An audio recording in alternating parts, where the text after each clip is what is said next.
Oh, what a day! What a lovely day!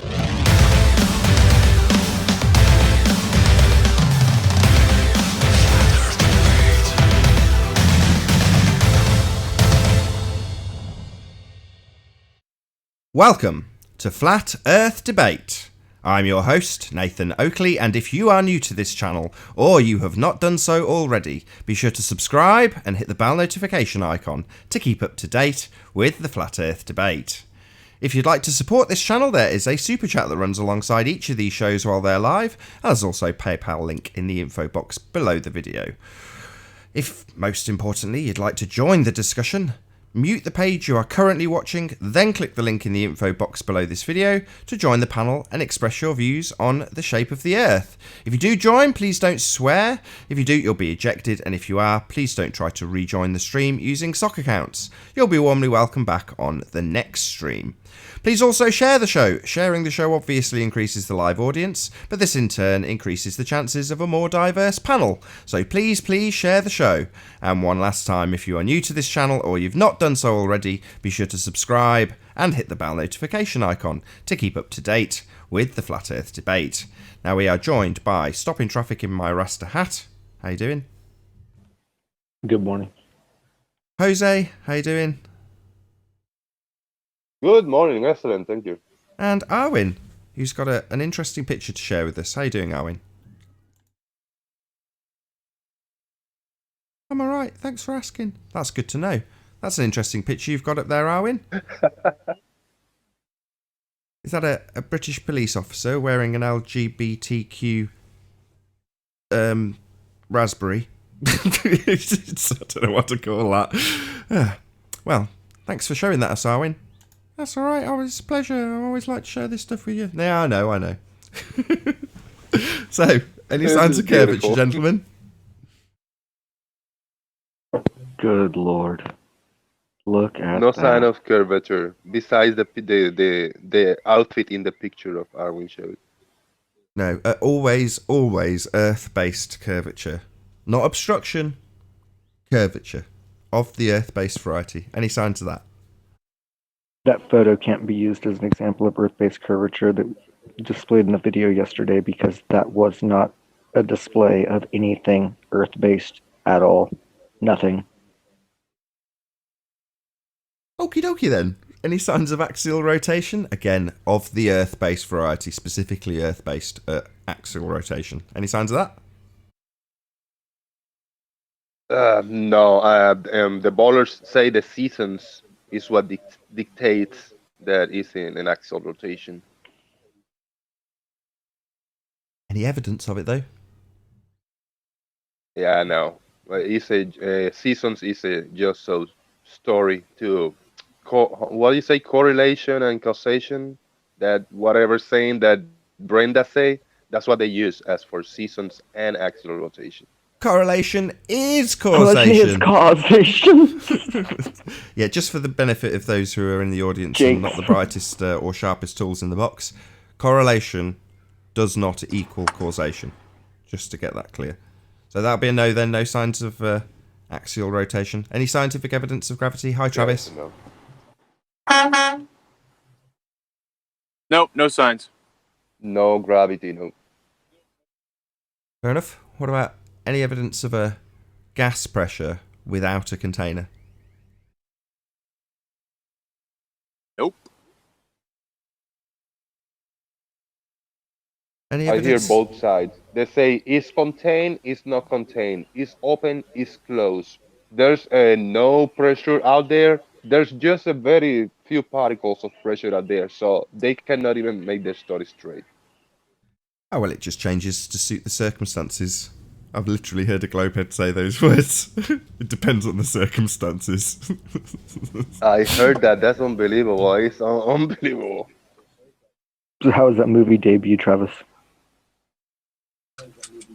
It was good. You know, it's full of a lot of criticisms and full of a lot of insights. I mean, it's a good discussion starter for sure.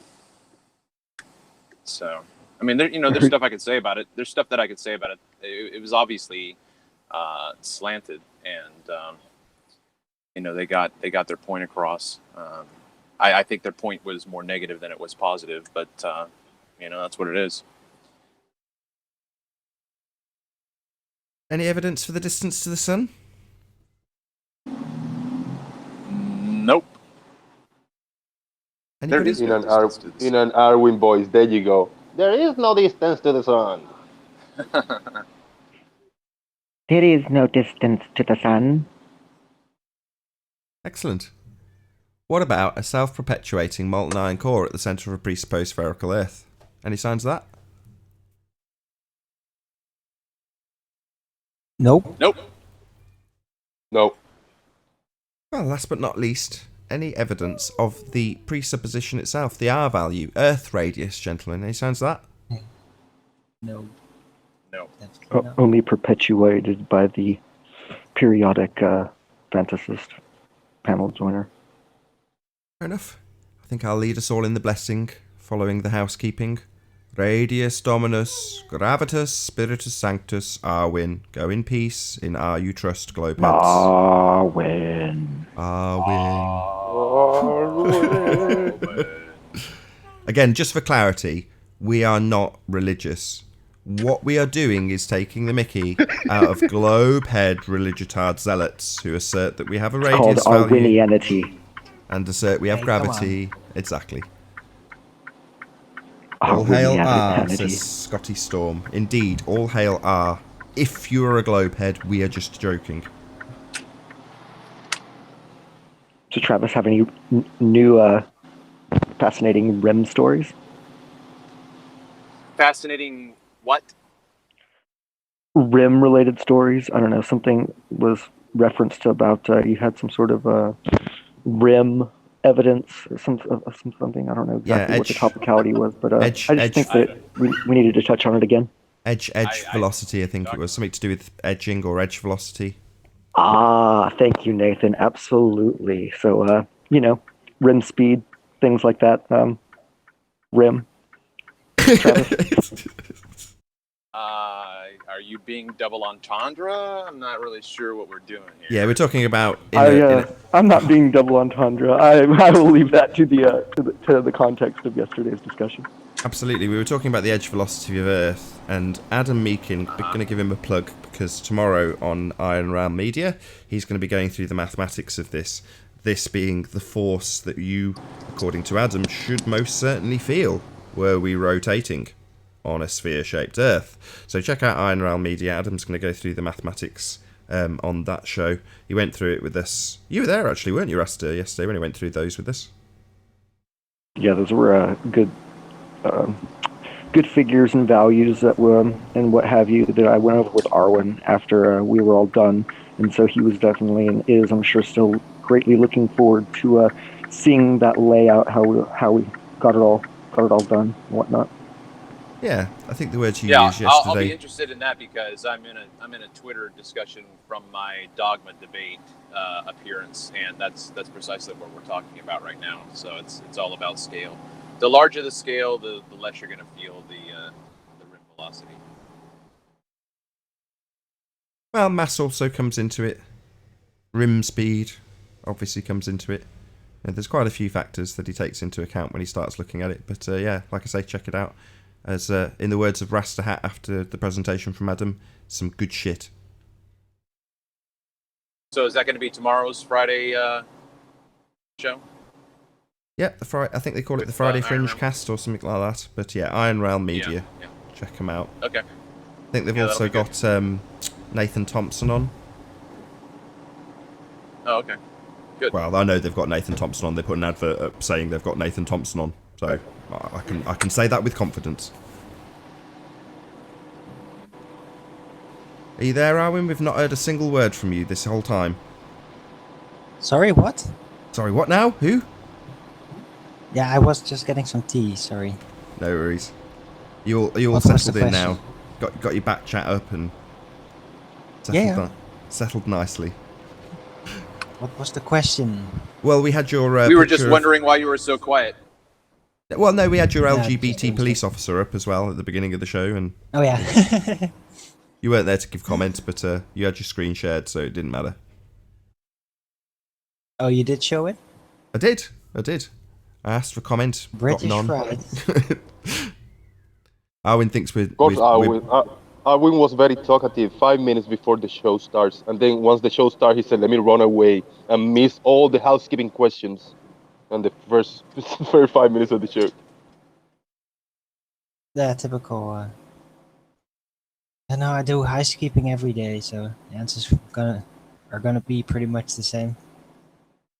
Yeah, there's never any signs of curvature, is there, Arwin? We know from experience. Not unless you misinterpret what you see on purpose. Hello. Hello, Earth Flattener. Good to have you.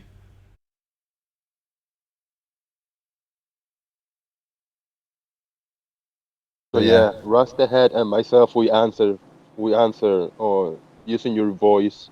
Sorry, we borrowed it for a minute for the distance to the sun question. There is There no is distance no to the distance sun. to the sun. What? They answered on your behalf, Arwin. They're just messing with you. Nothing horrible. Now it's become funny that I say that? No, I don't get it. that's what I just said. You missed it. Nothing horrible in the nicest of veins. We were Yeah, it was impersonating nothing bad. It was just having fun. Just Arwin is awesome, so let's use his answers, you know. But we gotta play the part, you know. We don't gotta just say there's no distance to the sun with our voices. You I gotta know, be it's- No, Arwin. but you gotta say it dignified. And they Well, did. There is no The- distance. imitation. The point was so Say it like important.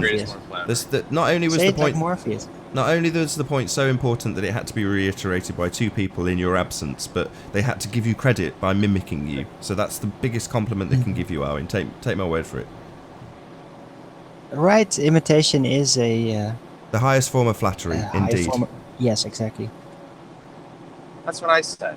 You stole my thunder. I said Indeed. Oh, did we miss that? Sorry, Travis.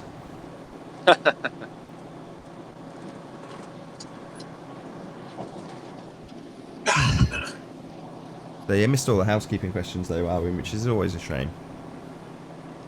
Your sound's getting mumbly to me. I don't know if it's just me, Me? Nathan. Really? Anybody else have that problem? I don't know. Say something. It sounds like somebody else has a microphone open with a little background noise, so Nathan's might- sound is cutting a little bit. All right, I'll Oh, mute. what the hell? Just came in the back panel. What the fuck? That was me. Hey, Earth Flattener. We've already said hello, but... Why did you add all these people? That's all right. Do what he likes.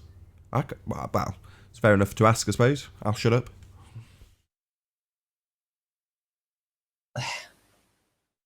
Why are all these people in the back panel added? That Yeah, we're still waiting for an So- answer. So sorry, I was removing them. So the reason I do it is because those are the sock accounts that usually start destroying the Hangout by knocking everyone off. So I add all those people that have done that before, and then I remove them just to get them out of the way. Oh, wow. That's pretty Right, clever, genius. honestly. Hold on. Shout out good. for that. That's- Like, That's smart. absolutely genius. Did you hear that, Anthony? You probably missed that. Can you repeat that, Earth Flattener? that was a genius Okay, move. so little by little, as I've been on the show, I've seen the people that come in, the Dunning-Krugers of the world, the people that are going to come in to snipe. So what I do is I immediately say hi to them, which adds them to my contacts list. And then if I can, then I snipe them. But then anytime that happens after that, I add all those people that have previously sniped the show to the Hangout, and then I remove them right away so they can't come back in. Yeah, it's like inoculation. Very smart. So, does that mean that you're preemptively blocking people before they even join the hangout? Yeah. Right, Yes. Dunning-Kruger and Chris Cross and Unbelievable Productions, the usual people. When I join, I put them into the Hangout, I invite them, and then I drop them. Or That's I brilliant. kick them. So it's like you're like performing a seance, bringing their spirit to the hangout, even though they're not aware of it, and then chopping its head off. That's brilliant. And then I say, be gone! That's really Well, cool. he's making a prediction. Is this science? He's making a prediction, right? So He observed phenomena of their previous activity and behavior. Yeah. Nice. but Very smart. what did I miss? Have I missed any evidence of curvature or axial rotation or? Just No. the prayer. Of course not. Oh, Have you ever? so where is all actually- this science? Well, Where is have all you- this science that people like the Rumpus claim that exists? Well, It's in Shauna Hubbard's It's in their bra. claim. they anthropomorphize it and say it's got a body and worries about things and a head, and Just imagine it. got a name tag. It's a well accepted imagination on average. So. Yeah, science is out there Interesting. strolling around somewhere with his name tag and his white coat, worrying about stuff. And Rumpus is probably rumpusing him.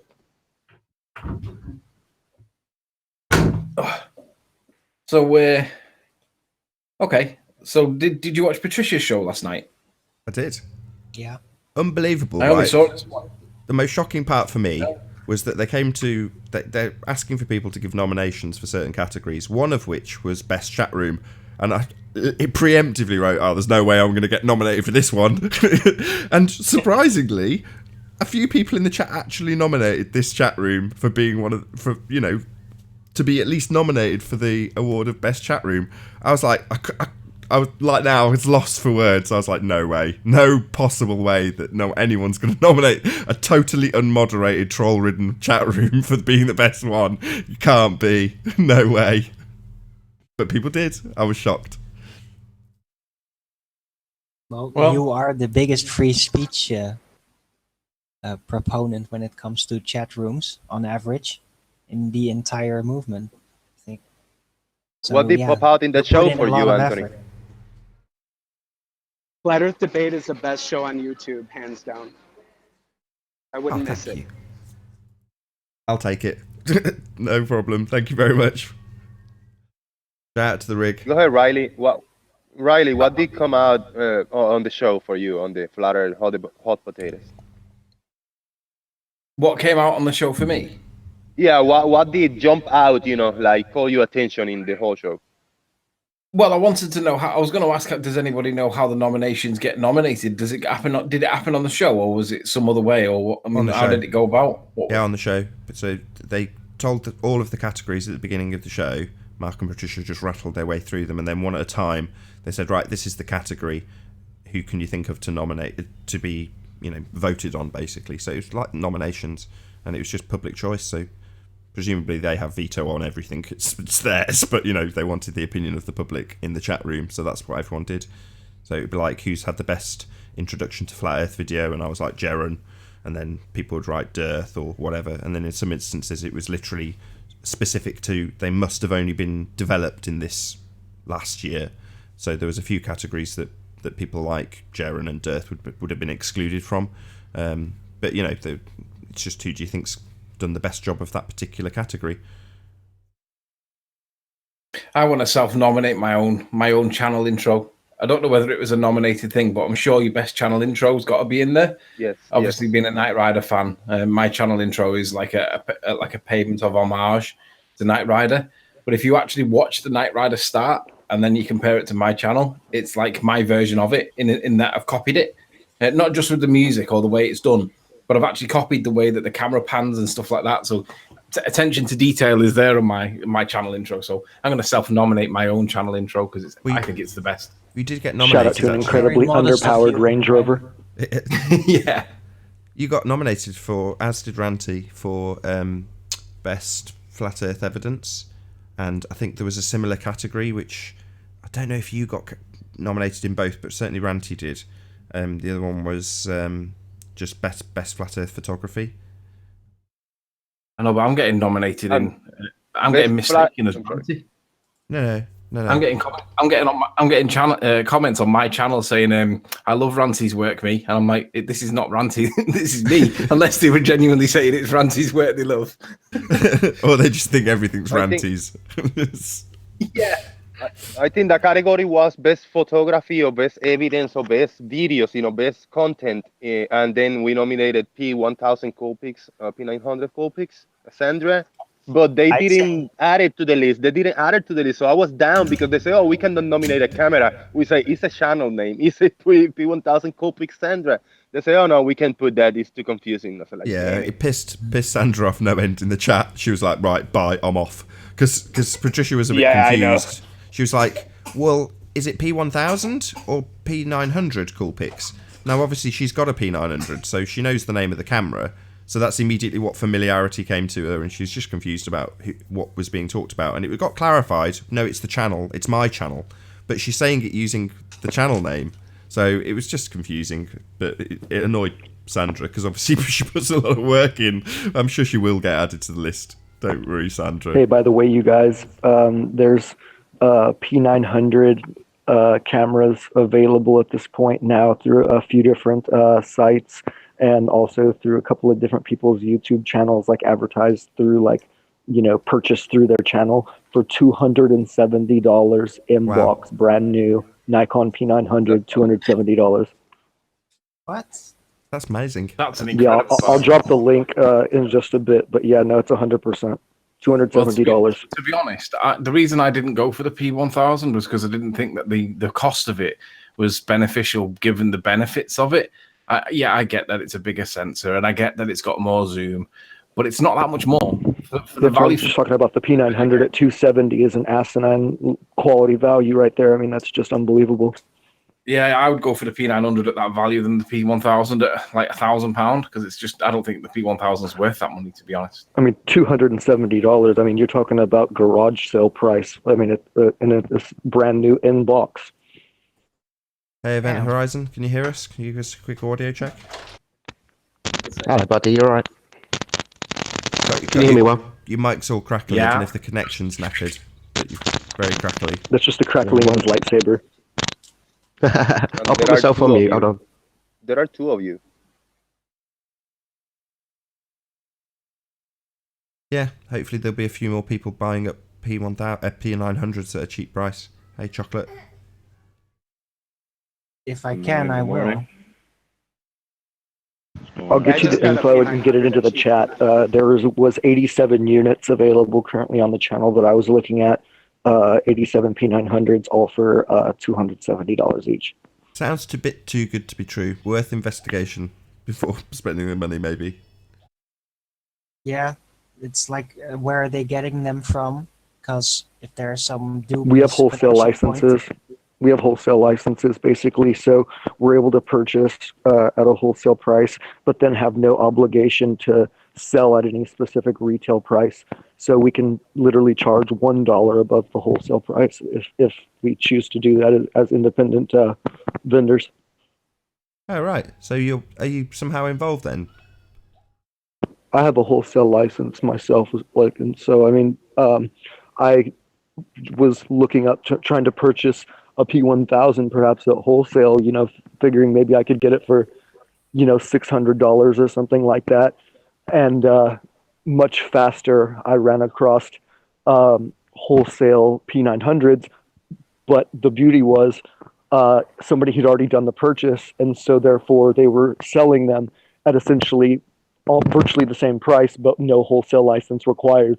So even though that was how they were originally purchased, they're now available just for general consumers, but essentially at what was, I believe, $1 above the wholesale price. Wow.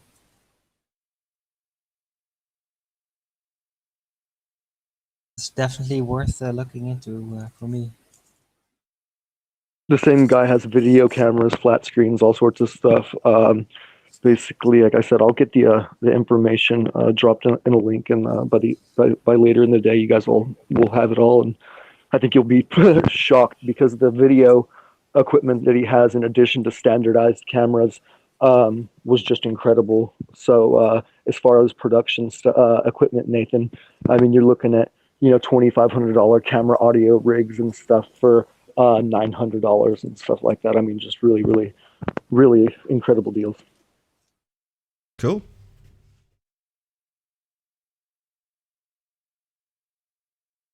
Can you hear us, Chocolate? If we heard, did you say hello? Chocolate.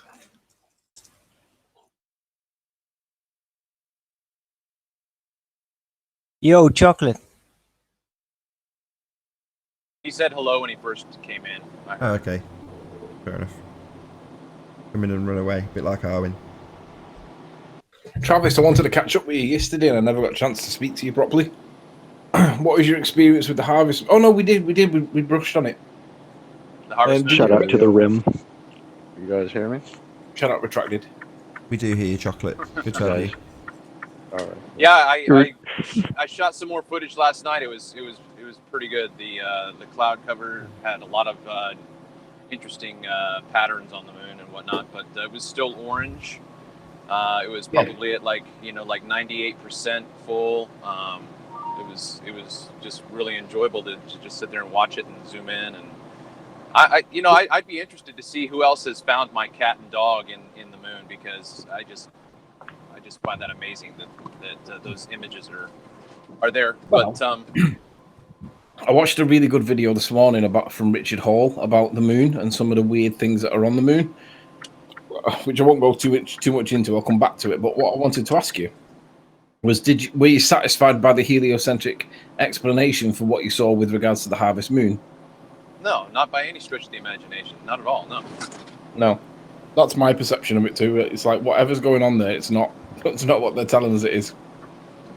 Should be like that every time it rises.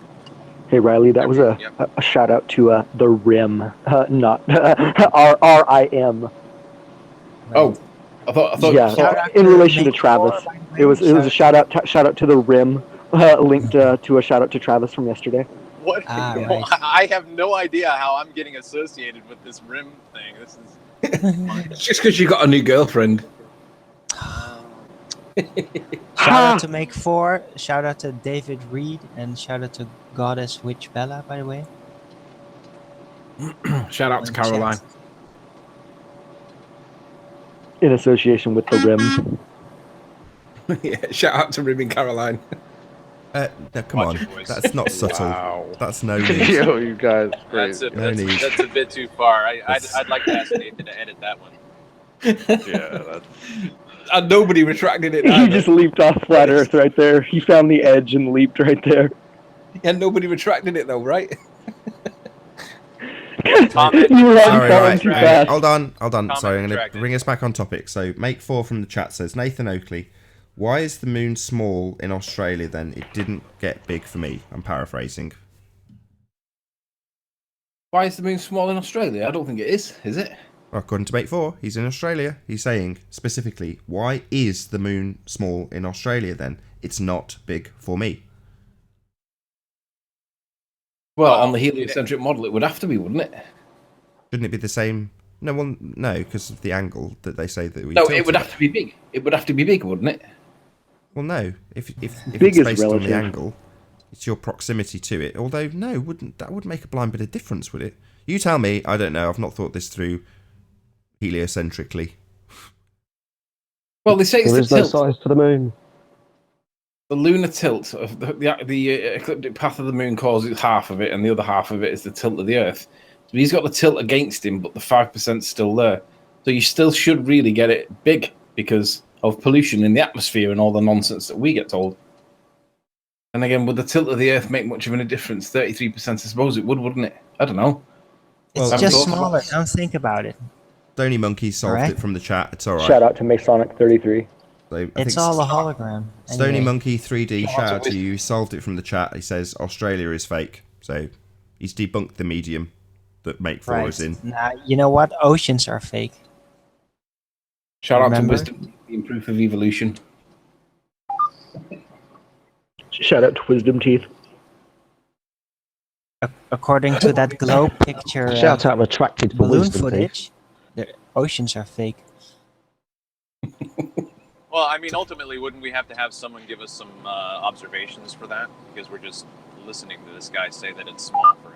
So. Yeah, Make4, you're going to have to produce evidence so we can see it. Well, maybe he's just confused because he's saying it's normal Last drop. size. So maybe because he's saying that, he doesn't appreciate that we're talking about when it rises. Hey, Make4.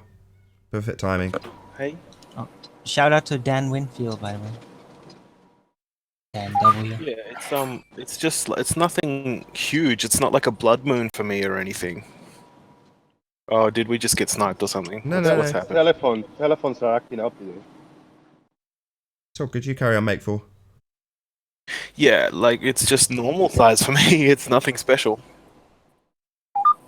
Are you talking about right now, or are you talking when it rises? No, like right now. You said the harvest moon was 3 days ago, so right now for me, my moon down here is just pretty normal. It's nothing special. Yeah, it's Yeah, when it rises so over is the mine horizon. right now. So is mine right now. It's the when it normal size. rises. Last night I watched it. I watched it the entire time.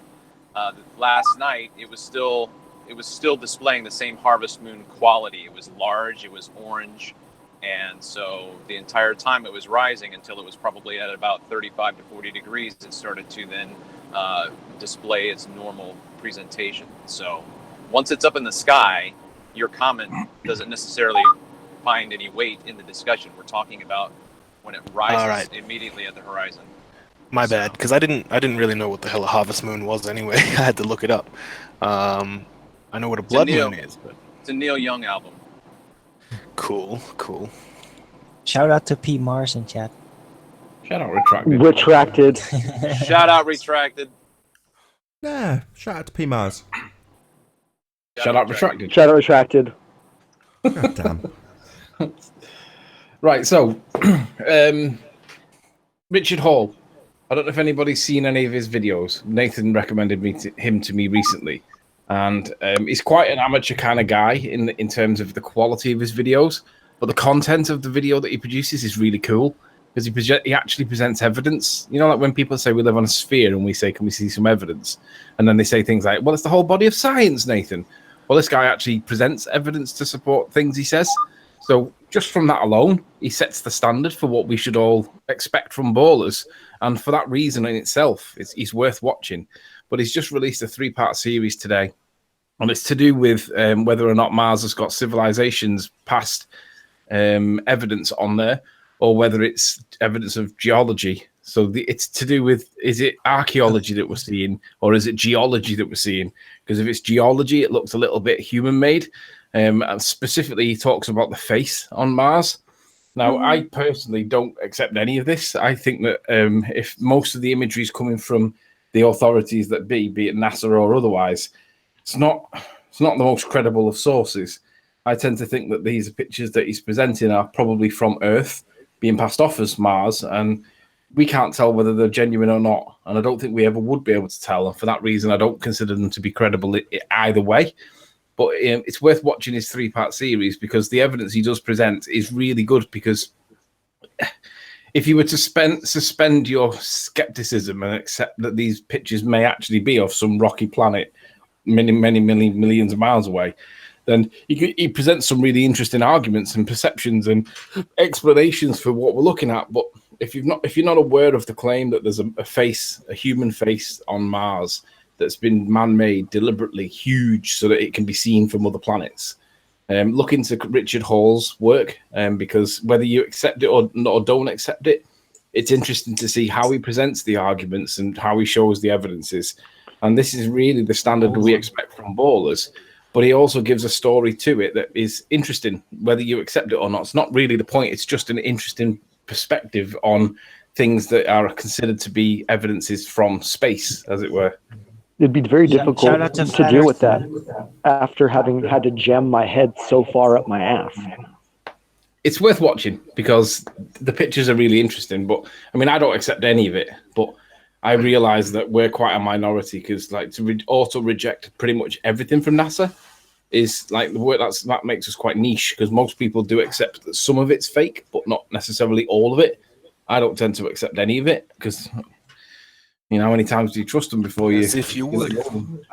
I used to be. We could see the stars in the daytime and the Magellanics. Magellan? Yeah, it's the way you pronounce it. So into all of that face on Mars, Richard Hoagland, his books with cities on Mars and all of that. I used to be so into that shit. Yeah, he does show what looks like cities. It looks like ruins or whatever, but they would have to be gargantuan, these things, if Mars is as far away as what they tell us it is. So if it's really true what we're looking at, Mars has to be close because there's no way you're going to see archaeology from Earth on Mars, unless Mars is a lot closer than they tell us, which is what I'm more inclined to believe personally. But the fact that it's not the size the distance away that they tell us means for me you got to reject everything. But that doesn't mean that the moon, like there's some really good crater in Aristarchus crater on the moon, high resolution. Shout out to the dodo. Shout out retracted. But the photos that he presents of Aristarchus do present some really interesting questions, and the questions are kind of like, wow, this is really quite interesting. It's definitely worth watching. Even if you don't agree with any of it, if you reject all of it, it's worth watching because that's how you present evidence to support your position. Whether or not you accept the evidence is another matter, but at least he presents the arguments with evidence to support it, in contrast to people like Rumpus who never do. Okay, can I have my two pennyworth on this? Because go on. You contacted me and said, have you watched the Richard D. Hall video? And I said, I've given it 5 minutes and given up on it. And you were like, no, it's really good. So I went back and watched it. And my frustration was the same throughout the entire 3 videos, although to be perfectly ruthlessly honest, I didn't actually get all the way through part 3, but that's not the point. So I watched the majority of it, and the impression I was left with at the end is that when they talked about analysts, they're always analysing the NASA photos. So they're like, this guy, they talk about some guy and they explain that he's talked about it in great detail. It's like, okay, so he's talked about the NASA images. So none of it's ever verified. It's always from the single source, and it's their analysis of these 2 images of the face from 2 different angles. So it's like, well, your primary source could be tarnished, and you've not even considered that. Further to that, they go into Arthur C. Clarke. Hang on. I'm nearly there. Come on. They went into Arthur C. Clarke and explained that in 1970, was it Arthur C. Clarke, the book? Sure, yeah, I think it might be, yeah. And they had a picture of the face on a planet looking up at this, like lying on its back, if it was our face, but a rock face, in this book that Arthur C. Clarke wrote in 1970. And they were like, well, it's before they went out and had a look at it, so he obviously had prior knowledge.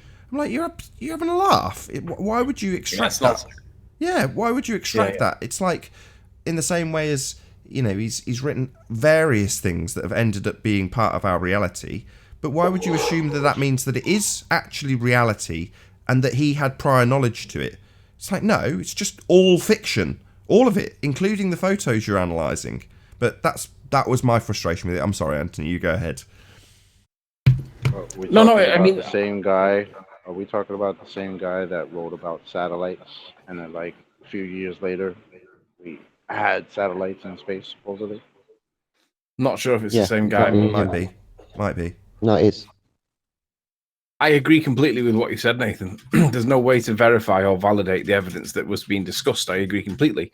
And Richard actually said that himself. He said he basically can't, but he thinks all the pictures were taken on Earth, in some bizarre place on Earth with a bit of a red tinge to it for whatever. And with regards to the Mars face thing, I mean, at the end of the day, it's interesting from a persuasive point of view for the point of arguing. But I agree completely. You can't validate any of the evidence he was presented. It's just a good way to show ballers how to present their arguments because they don't seem to be very good at it. No, I do agree. In past videos that he's watched, and he's done some pretty outlandish videos, but the way he tackles them is to tackle them purely evidence-based. So he's looked at UFOs, and I'm recently getting into this guy, so I'm not, it's not like I'm really familiar with him, but I've watched quite a few of his videos, and when he covered things like UFOs, it was his hunt for evidence, and to be honest, it was a bit tedious, but it showed that he was actually going to the steps of trying to gather evidence about this subject and the extents that he went to and the research he did in order to try and ascertain some evidence. Now, he didn't, but he showed the steps he took to try and attain it. And that is, like you say, above and beyond any of the people that we experience who are just wiki warriors. That's literally all they'll do. I mean, where I found his work exceptional when he was covering things like Jill Dando and the Madeleine McCann case. The Madeleine McCann stuff he did was the best you will ever see. If you're interested in the Madeleine McCann case, go and watch Richard D. Hall. His work is exceptional. Again, all evidence-based, backed up with thorough research. And in the physical realm of the media and something that's a bit more tangible, that's where he really shines. So I'd recommend that to anybody, conspiratard, flat earther, globe head, normie, doesn't matter who you are. If you're interested in the media frenzy that was around and still is to this day around Madeleine McCann, go and check that series of videos out. I think he's done like a 7-parter, then he did a 3-parter about the phantoms, the various different people that were claimed by eyewitnesses to have... Say again? What is this about? I've never heard of it. Madeleine McCann. What's this Madeleine McCann? Very famous headline news for a number of years about a child that was alleged to have been kidnapped from a Portuguese holiday home.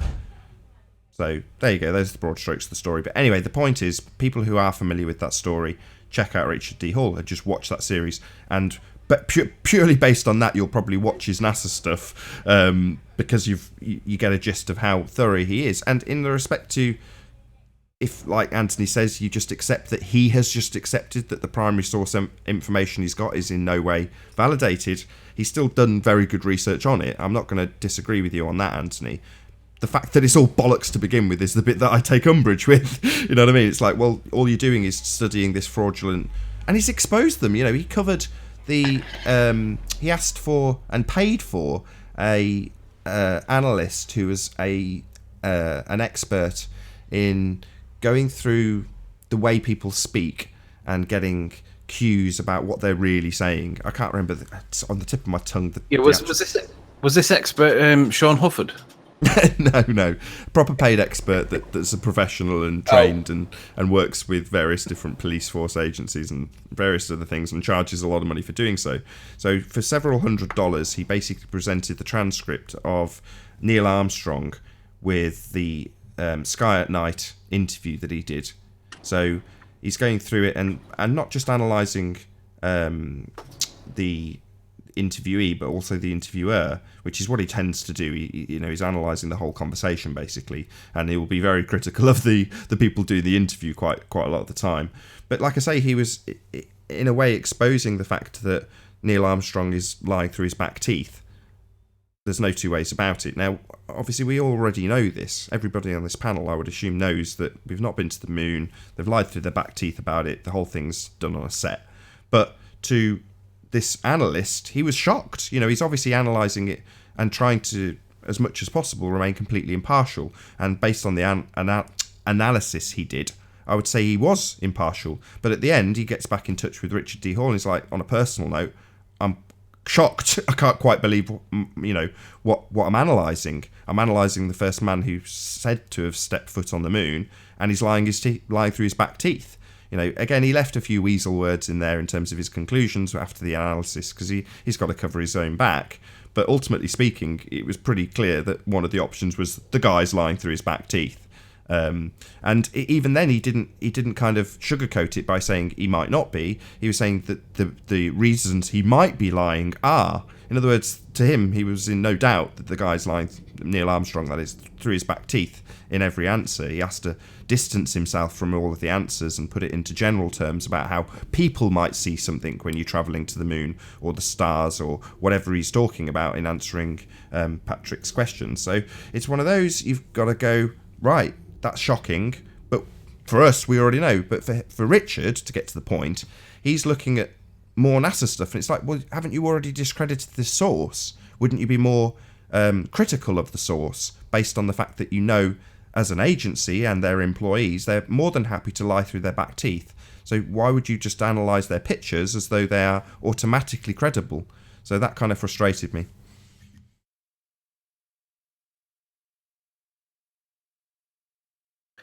Yeah, I accept that. What's the channel?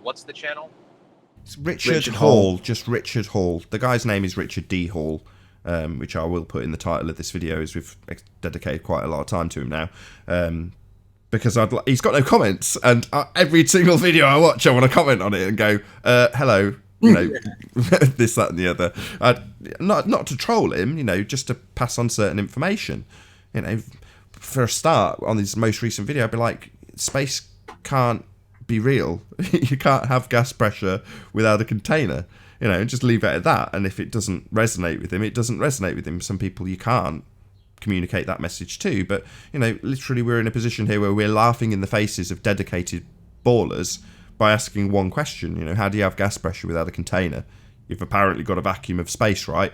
Well, how am I breathing pressure when you've got a significantly lower pressure system, i.e. a vacuum, next to gas pressure? It defies the second law of thermodynamics. It's impossible. And when they say it's not gravity, you say, well, show it me, demonstrate gravity maintaining gas pressure without a container. And they can't do it because there's no scientific validity to it. It's just pictures, the same very pictures that Richard D. Hall is studying and giving credence to. And that frustrates me. I'm going to say it a few times because he might watch this video if I put his name in the title. You never know your luck. Yeah, I agree. He does state his position clearly, though. He does say, I think these pictures are all taken on Earth in some remote area. He does say that. Yeah, but what about Math Powerland? Photo or painting? How does he know it's even a picture that's been taken at all? How does he know it's come from a camera? Could just literally be hashed together using ground photography. I mean, they even did a comparison on part 2. So they did a comparison between a geographic layout somewhere in England versus somewhere on Mars. And they're like, look, it's very similar. Do you think we've replicated it? It's like, why are you extrapolating out this crazy theory when, there's a million other options? This could just be replicating geographic structures on Earth to look similar. But the whole thing could just be a rendering for all they know. They've not validated the picture. They've just taken it on faith, like all bloody globe heads. Oh yes, this picture is obviously authentic. Maybe they're lying to us about the nature of the contents of the picture. Well, what about the picture itself? How do you know it's valid? Have you validated it? Have you taken these pictures? And then when in the first part 1, they're like, well, you can go out and you can take pictures of Mars. It's like, well, yeah, I've got a telescope. By your standards, you're telling us we should do our own research by buying a telescope and looking at Mars. Yeah, I've done that. Does it validate anything that NASA have presented you? No, of course not. But yet you're still prepared to take that on faith. And that's kind of disappointing for these, what I would call good researchers, very good researchers in the case of Richard D. Hall. So, yeah.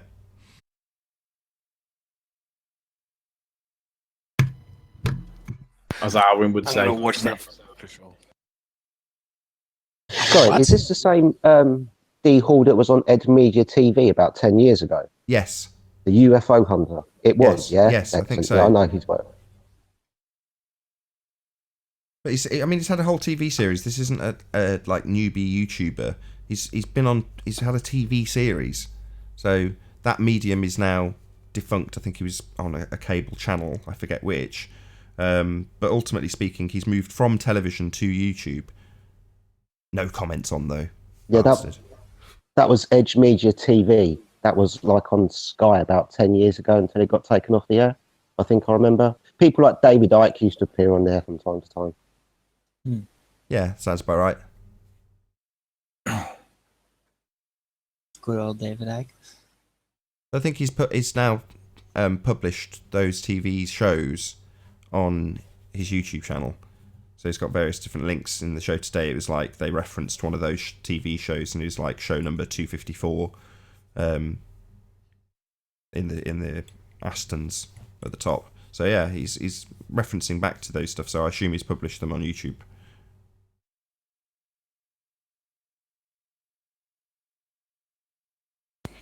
Today, I watched the ISS live feed for a few hours, and they did a spacewalk, and the spacewalk lasted for the spacewalk lasted for 2 hours, but it was 110 minutes before I saw darkness, or the dark side of Earth, and it's supposed to orbit the whole thing in 92 minutes.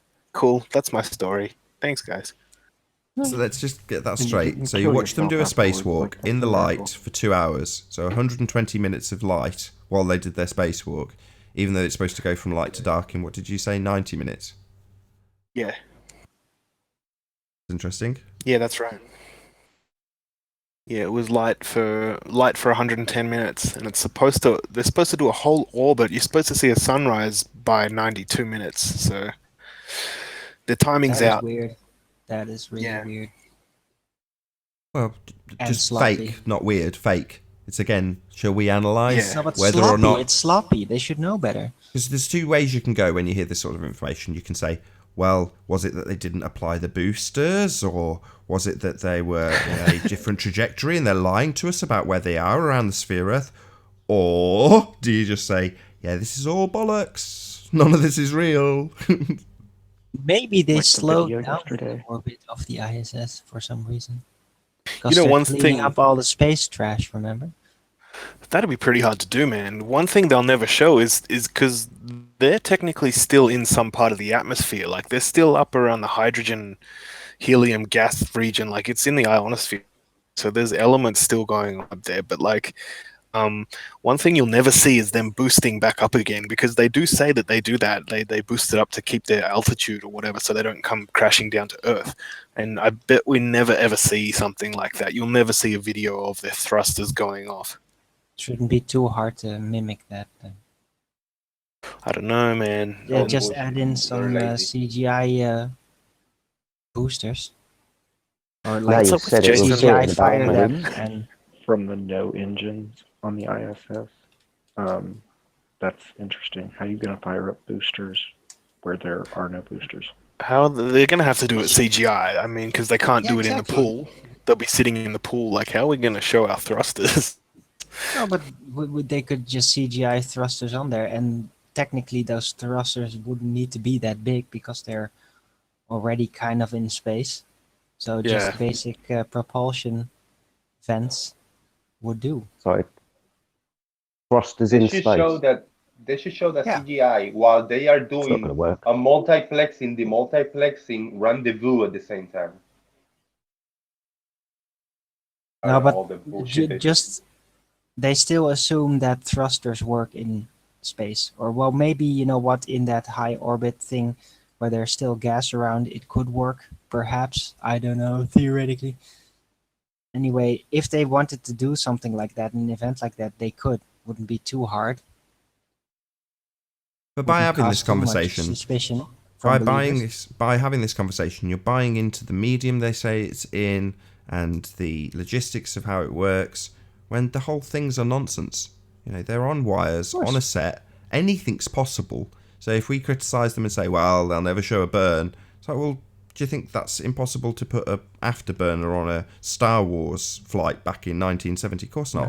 It's very easy. So they just fake it however best they can these days, and next thing you know, we'll see ISS making burns, right? Because anything's possible. Yeah, because they haven't done it yet. They haven't really shown that yet, have they? No, they might show it, but I'm just saying anything is possible. NASA are on the cutting edge of cinematography, not space travel. Oh, let them actually work it for once. Let them actually do something right. Well, maybe You know? if they could get their orbit. Do what times they're correct. paid for crying out And you loud. always say that, Nathan, but their videos always look like crap. So for being on the cutting edge, I mean, it's Well, more well- like 7th grade AV club. Again, shout out to Dilly Gill. His explanation for this makes perfect sense. They always play their cards close to the chest. They're not going for Star Wars type battles that are complicated, because you have to suspend disbelief to watch that stuff. So they eat a zero-G meal. They repair a bit of the ship. They do stuff very low key, because then it's all about making it realistic, or as realistic as we will accept. Because that's what they do. Like I say, go and watch Dilly Gill. He goes through all of this in great detail. What they faked, how they faked it, the progression of the technology that we get right up until the present day in terms of the mapping CGI in real time when they show live feeds. Back in the day, 10, 15 years ago, they'd be doing it fake for the audience, literally on strings live, but with a camera angle not high enough to show the ceiling on a CRT TV 20 to 30 feet away from the audience. That's how they used to do it. And then they'd send it to post, put all the glorious CGI renderings on the camera angle that was slightly higher, take out the ceiling and all the wires, and then that was what would get presented to the media after the fact, after the TV is filmed a live audience watching a small screen. So that's what Dilly Gill has explained. Same with the actual acquisition of the technology to do it. So in terms of the ability to map things like bubbles of water in space, that's all come from the era of the STS missions when they were using the shuttle. And again, he talks through exactly what they're doing with evidence. So he backs it with very, very good research, and he shows it all. And you can't really ask anything more than that from a researcher. We've been critical of Richard D. Hall, and because we're going to round out shortly for a break, I'm going to say this. Don't take what I've said about Richard D. Hall as like I'm hating on him, because I'm not. I'd absolutely encourage every single member of the audience to go and subscribe to Richard D. Hall, watch what he does in future. It is, if nothing else, extremely entertaining. But moreover, as Anthony's pointed out a couple of times, Richard Hall is a very good researcher, and he shows his research. So from that point of view, you can't really fault him, and there's a lot of people that would do well to follow his lead and do similar in terms of what they present and how they present it and how they research it, which is primarily what he's displaying when he does his videos. He's showing what and how he researches. So, that you can't ask for much more than that. Still be critical when it comes to space. He's very trusting, but that's another issue. Obviously, we're going to be critical of that. We have come to the conclusion that all of it is fake. The whole kit and caboodle. How you doing, Event Horizon? You sorted? Yes, mate. How you doing? You all right? Oh wow, super clear microphone. Excellent. Thank you. That's miles better. I don't know what you've done, but remember whatever it is for next time. Yeah, sorry about my microphone issues in the past. I do apologise about that. That's all good. These things happen. It's been worse, I assure you. Guys, do we have a few minutes? I was just thinking. Just imagine that. Sorry, that NASA is basically, they're like a stage actor type guild that is upholding this image. So now I'm just wondering, when did they start doing this? Did they start doing this in a renaissance? Because I can imagine that even without electronics on the stage, with just props and lights and good music, you could make a very fantastical future space-like fantasy for example, nobility. In that age, theater was very popular, especially when there was good classical music involved. So I'm just wondering, is that when they started weaving this dream? Because I don't think they really started doing that like in the futurist age in the 1920s for the first time. They might have just went a step up because they now had all these new media available to them to add to the illusion, to make it more widespread, especially. But before that time, there was still theater and there were professionals.